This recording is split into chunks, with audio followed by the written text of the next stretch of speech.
تشييع 6 جثامين من عائلة واحدة بالبحيرة كانوا في طريقهم لحضور فرح.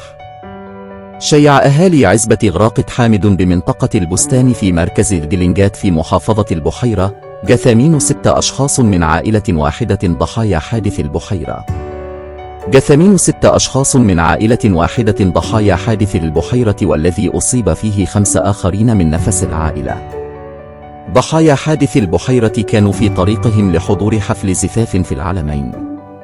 يقول أحد الأهالي إن المتوفين جميعا من أسرة واحدة ويقيمون في قرية البستان بمركز الدلنجات وكانوا في طريقهم لحضور حفل زفاف في العلمين بمطروح، وانفجر أحد إطارات السيارة مما أدي لانقلابها أثناء السير. وسادت حالة من الحزن بين أهالي قرية غراقة حامد بمركز الدلنجات عقب نبأ مصرع 6 أشخاص بينهم 4 أطفال من أسرة واحدة في حادث انقلاب سيارة ربع نقل على الطريق الصحراوي.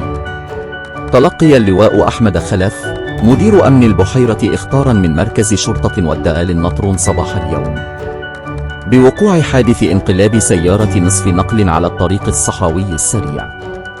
تبين من الانتقال انقلاب سيارة نصف نقل مع نفسها عند الكيلو 105 على طريق القاهرة الإسكندرية الصحراوي السريع اتجاه الإسكندرية أسفر الحادث عن وفاة 6 أشخاص من عائلة واحدة وإصابة 5 آخرين.